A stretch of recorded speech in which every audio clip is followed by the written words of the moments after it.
আমরা তাহারপুর থেকে ভোর 5টার ট্রেন ধরে 7:30টায় শিয়ালদা পৌঁছলাম। 9:30টায় আমাদের গাড়ি। অসংখ্য ভিড়, নামখানার লোকাল ধরবার জন্য অসংখ্য পুণ্যার্থীদের ভিড় জমেছে, সকলেই গাড়ি ধরার জন্য ব্যস্ত। এবার আমরা কাকদ্বীপ স্টেশনে নেবে টোটো ধরে আমরা পৌঁছে গেলাম। অসংখ্য ভিড়ের মধ্যে যেখান থেকে আমরা ভ্যাসাল পার হব সেই লাইনে সকলেই পুণ্যার্থীরা অপেক্ষা করছি। আমরা কখন পার হতে পারবো জানি না, তবে অসংখ্য মানুষ পার হবার জন্য লাইনে দাঁড়িয়ে আছেন। সকলেই ব্যস্ত, তার মধ্যে রয়েছেন পার হবেন, ভ্যাসাল পার হবেন।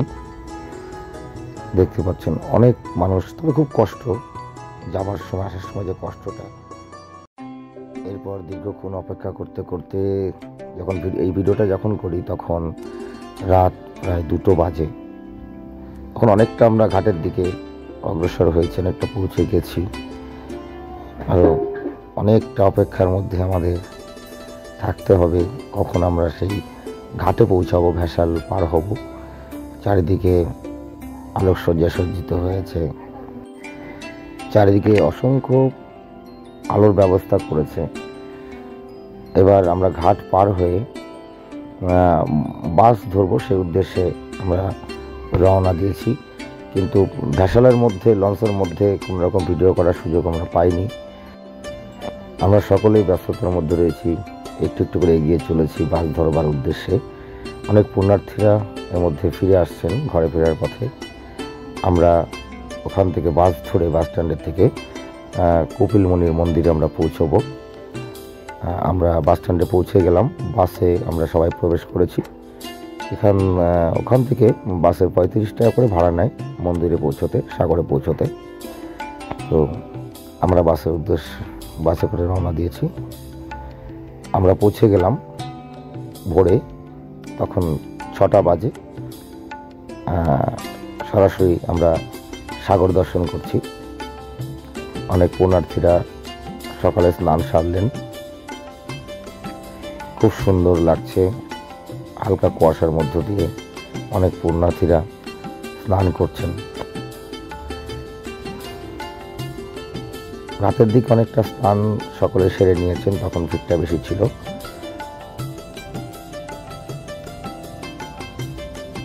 অবশ্যই আপনারা উপভোগ করুন। গঙ্গাসাগর যারা যাননি তাদের উদ্দেশ্যে এই ভিডিওটি করা।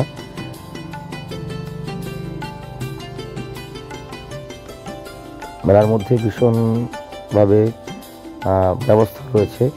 আমি একে দেখাবো পুণ্যার্থীদের জন্য যে সুযোগ সুবিধাগুলো সরকার পক্ষ থেকে করা হয়েছে।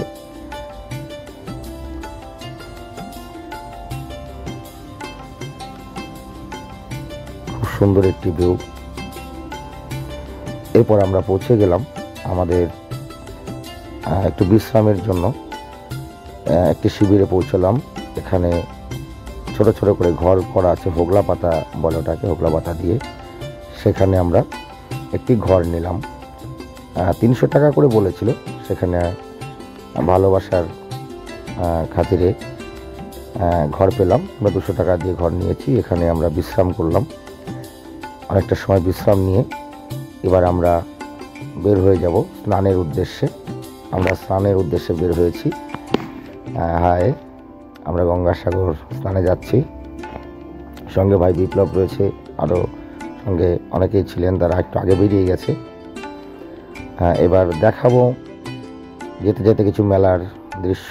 এখানে সামুদ্রিক বস্তু দিয়ে বিভিন্ন ধরনের ঘর সাজানো বস্তু ঝুলছে দেখছি। খুব সুন্দর দেখতে, অসাধারণ হস্তশিল্পদের কাজ। বিভিন্ন সামুদ্রিক বস্তু দিয়ে তৈরি করেছেন, দেখতে খুবই ভালো লাগছে। অনেক দোকান, এতটা এরিয়া সবটা ঘুরে ভিডিও করা সম্ভব হয়নি। যতটুকু পেরেছি আপনাদের সামনে তুলে ধরলাম। দেখুন, এখানে ইলেকট্রিক যদি কোনো রকমভাবে চলে যায়, সেখানে বড় বড় যে ইঞ্জিন, যেটা ডিজি বলে থাকি, সারা মেলার মধ্যে অসংখ্য এরকম বড় বড় ইলেকট্রিক ইঞ্জিনগুলো রয়েছে। খুব সুন্দর ব্যবস্থা। পাওয়ার চলে গেলে সঙ্গে সঙ্গে যাতে আবার আলোয় পরিণত হয় সেরকম ব্যবস্থা। অনেক দোকানপাট, সামান্য অল্প একটু জায়গা ঘুরে আমি দেখাচ্ছি। এটা সমুদ্রে যাওয়ার পথে বিভিন্ন শীতের যে বস্ত্র এখানে পাওয়া যায়, আমরা সেটাও দেখলাম। সবজি থেকে শুরু করে বিভিন্ন বস্তু এখানে পাওয়া যায়, সব রকম বস্তু পাওয়া যায়। আপনি এখানে এসে রান্না করে খাবেন, নিজেরা পিকনিক করবেন, সেরকম ব্যবস্থা আছে, তবে নিরামিষ। এখানে যে জলের ব্যবস্থাটা করা আছে, এখানে জলের প্যাকেজ হচ্ছে মিনারেল। পুণ্যার্থীদের জন্য যাতে জলের কোনো সংকটে কাউকে না পড়তে হয় সেরকম ব্যবস্থাও এখানে রয়েছে। প্রত্যেকেই বিনামূল্যে জল পাচ্ছেন, জলদান করছেন। এরকম জলের এই গাড়ি অনেক আছে মেলার মধ্যে। এখানে দেখুন ফায়ার ব্রিগেড আছে, এখানে অগ্নি নির্বাপক ব্যবস্থা। মেলার মধ্যেও 100 এরকম ফায়ার ব্রিগেড গাড়ি আছে। অসংখ্য কর্মকর্তারা রয়েছেন। না গেলে বোঝা যাবে না কত সুন্দর ব্যবস্থা আছে এখানে। পুণ্যার্থীদের জন্য কিছু সেবার ব্যবস্থাও জায়গায় জায়গায় করেছেন। কিন্তু হোটেল আছে, হোটেলে একটু অনেক মূল্য দিয়ে খেতে হয়, সবজি ভাত 50 টাকা। এবার আমরা পৌঁছে গেলাম সাগরে। এবার স্নানের জন্য সবাই ব্যস্ততায় রয়েছেন, অনেকে স্নান করে উঠে আসছেন। আমরা স্নানে নামবো। এখন বাজে 11:30, তবুও কুয়াশা ভাব রয়েছে।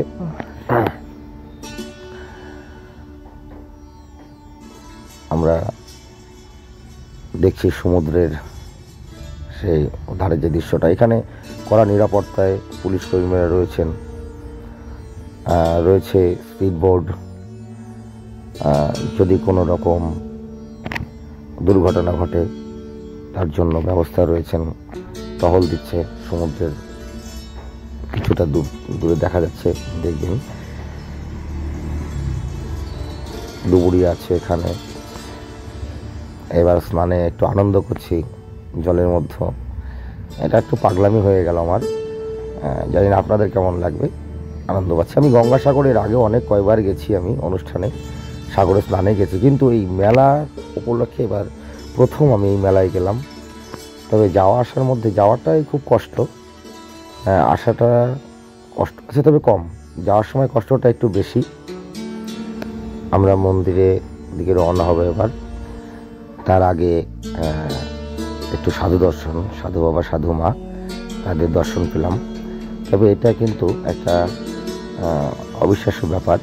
আমি যেখানে যাই না কেন, হাজার ভিড়ের মধ্য দিয়ে আমি যদি কোনো মেলায় যাই, সেখানে যেভাবেই হোক না কেন এই সাধু বাবা সাধু মার সঙ্গে আমার দেখা হয়ে যায়। কিভাবে দেখা হয় জানি না, তবে অন্তরের সঙ্গে শুনেছি অন্তরের মিল থাকলে সেটা নাকি হয়ে যায় এরকম। ওনাদেরকে দর্শন করলাম, কথা বললাম অনেকক্ষণ, খুব ভালো লাগলো।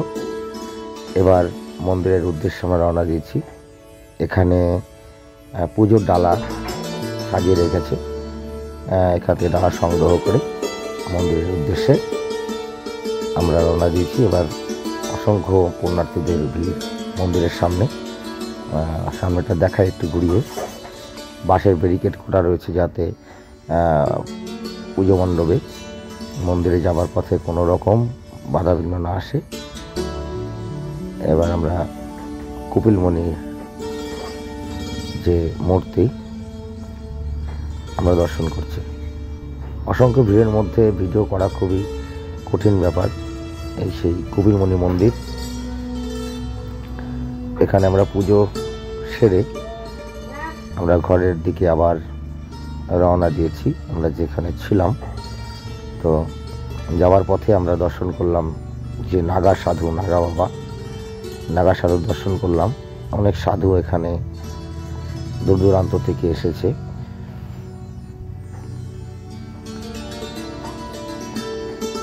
অনেক নাগা সাধু রয়েছে এখানে। সবটুকু ঘুরে দেখার মতো পরিস্থিতি ছিল না, বেশিক্ষণ ওখানে দাঁড়ানো যাচ্ছিল না,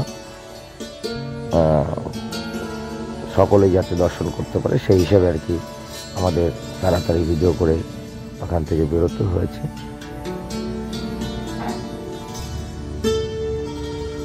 দূর দূরান্ত থেকে এক মা জননী সামনে এসে উনি দর্শন দিলেন। উনি এসেছেন পাঞ্জাব হরিয়ানা থেকে। উনি কিছু বলছিলেন, সেটা আমি তুলে ধরতে পারিনি। উনিও খুব আনন্দ পেলেন, আমাদেরকেও আনন্দ দিলেন।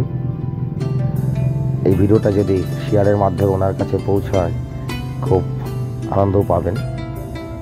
আমরা সকলে চেষ্টা করব ভিডিওটি শেয়ার করবার জন্য, সকলকে দেখবার সুযোগ করবার জন্য। যারা এখনো পর্যন্ত যাননি গঙ্গাসাগরে তাদের উদ্দেশ্যে ভিডিওটি করা। আমরা সাধু দর্শন করলাম, সাধু দর্শন করে ঘরে ফিরলাম। ঘরে ফিরে এবার রাতের কিছু নিরামিষ খাবার আমরা তৈরি করলাম। আমার বিপ্লব ভাই ও খাবার থালায় দিচ্ছে।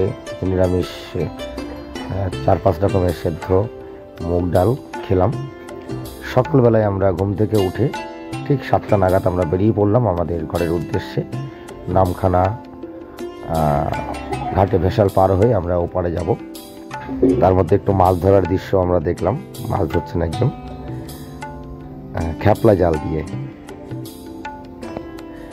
এবার দেখুন অসংখ্য লাইন, অসংখ্য মানুষের লাইন। প্রায় 2 কিলোমিটার পিছনে আমরা লাইন দিয়ে রয়েছি। আমরা লঞ্চ পার হব, লঞ্চ ঘাটে যাব। এখানকার ভিউটা খুব সুন্দর, খুব ভালো লাগছে। চারিদিকে ঝাউ গাছ, খোলা মাঠ, হালকা কুয়াশা দূরে দেখা যাচ্ছে। এই সময়টা তখন বাজে 11:30 কি 12টা আনুমানিক। এই সময়টার মধ্যে আমরা এখনো লাইনে রয়েছি। আমাদের লাইন অনেকটা এগিয়ে। এখানে পুলিশ ক্যাম্প রয়েছে, যেখান থেকে অল্প অল্প করে ঘাটের উদ্দেশ্যে পুণ্যার্থীদের ছাড়ছেন। 100 করে মানুষ ছাড়া হচ্ছে। একটি বর্ডার, এখান থেকেই হিসেব করে ভেসালে অর্থাৎ লঞ্চে পুণ্যার্থীদের ছাড়ছেন, সকলে পার হবেন। এখানে কিছুক্ষণ আমি বিশ্রাম নিলাম, মোবাইল চার্জ দিলাম, পুলিশ ক্যাম্পে চা সেবা করলাম। এখানে লাইনে যে সমস্ত পুণ্যার্থীরা রয়েছেন সকলকে জলদান করছেন, কারণ এখানে সব জায়গায় জলের ব্যবস্থা নেই। তাই লাইনে যারা অপেক্ষা করছেন সকলের জন্য জলদান করছেন গঙ্গাসাগরবাসী। আমরা পৌঁছে গেলাম ঘাটে নামখানা যাবার জন্য, ওপারে যাওয়ার উদ্দেশ্যে। লঞ্চের জন্য আমরা অপেক্ষা করছি। লঞ্চ এসে গেছে, আমরা একটু পরেই লঞ্চের ভেতরে প্রবেশ করব। খুব সুন্দর ভিউ, সুন্দরবনের যে এলাকাটা ভালো লাগবে। আমরা লঞ্চের মধ্যে প্রবেশ করেছি। প্রায় 100 সাওয়ারি পার হবে একবারে। এবার লঞ্চ আমরা ছেড়ে দিয়েছি। বিদায় সাগরদ্বীপ। ঘরের উদ্দেশ্যে আমরা সকলেই যার যার মতো বাসায় ফিরছি। আমরা এখন ছোট্ট একটি ক্যানেল দিয়ে পার হচ্ছি। এরপরে যে গঙ্গাসাগরের যে মূল যে জায়গাটা, গঙ্গাসাগর, সাগরের সঙ্গে গঙ্গা মিশে রয়েছে, সেই দৃশ্যটা দেখাবো। এই যে সেই দৃশ্যটা আপনারা দেখতে পাচ্ছেন, ডান দিকে সমুদ্রে, বাঁদিকে গঙ্গা। আমরা সমুদ্রের মধ্য দিয়ে যাচ্ছি, পার হচ্ছি। অনেক দূরে অনেক বড় বড় বোট, লঞ্চ রয়েছে। আমরা সমুদ্রের মধ্যে রয়েছি, পাশেই গঙ্গা, এখানেই গঙ্গাসাগর মিশে আছে। আমরা কিছু সামুদ্রিক পাখিও দেখলাম। এই যে নামখানার ঘাটের দিকে আমরা অনেকটাই পৌঁছে গেছি। দূরে দেখতে পাচ্ছেন এই যে এটা বকখালি যাওয়ার যে ব্রিজটা, এই ব্রিজ দিয়ে বকখালি যাওয়া যায়। বকখালিটা আলাদা দ্বীপ, সাগর দ্বীপের সঙ্গে কোনো যোগাযোগ নেই। আমরা প্রায় ঘাটে পৌঁছে গেছি। ঘাটে পৌঁছে গেছি আমরা। এবার লঞ্চ থেকে আমরা সকলে নামবো। সকলে ধীরে ধীরে লঞ্চের থেকে নেমে আস্তে আস্তে আমরা লঞ্চ থেকে নেমে দেখলাম যে সামুদ্রিক মাছ ট্রলারে করে ধরে নিয়ে এসে এখানে গাড়িতে লোড হয়। বিভিন্ন ধরনের মাছ যারা জীবনের ঝুঁকি নিয়ে মধ্য সমুদ্রে গিয়ে মাছ সংগ্রহ করে, সেই মাছ এখানে গাড়ি লোড হয়ে বরফের ক্যারেট ঢাকা দিয়ে গাড়ি লোড হয়ে যে বাজারের উদ্দেশ্যে, আড়তের উদ্দেশ্যে এবং আমাদের উদ্দেশ্যে যে মাছ রওনা দেয়, সেই মাছ আমরা এখানে দেখতে পেলাম। সত্যি অক্লান্ত পরিশ্রমের করে তারা এই মাছ আমাদের জন্য যে সংগ্রহ করেন জীবনের ঝুঁকি নিয়ে, আমি স্যালুট জানাই এই সমস্ত মৎস্যজীবীদের। বিভিন্ন রকমের মাছ এখানে আছে, সামুদ্রিক ইলিশ থেকে সাইটিং মাছ বলা হয়, লোটে মাছ, বৈরাগী মাছ, ভোলা মাছ, বিভিন্ন ধরনের মাছ ক্যারেট লোড হচ্ছে এখানে। এরপরে গাড়ি করে শহরের দিকে, বাজারের দিকে রওনা দেবে। এই দৃশ্যটাও খুব ভালো লাগছে, বিভিন্ন ধরনের কালারের যে বড় বড় লঞ্চগুলি। এরপর আমরা পৌঁছে গেলাম নামখানা স্টেশনে। চারিদিকটা ঘুরে দেখাই। এখানে আমরা কিছু নিরামিষ খাওয়া দাওয়া করলাম। এরপর আমরা ট্রেন ধরবার জন্য স্টেশনের দিকে এগিয়ে যাব। স্টেশনের নিচেই টিকিট কাটার জন্য ব্যবস্থা আছে। আমরা নামখানা স্টেশনে পৌঁছলাম। এরপর আমরা এখান থেকে গাড়ি ধরব। ভিডিওটি অবশ্যই শেয়ার করুন আর কমেন্টস করে জানাবেন আপনাদের কেমন লাগলো।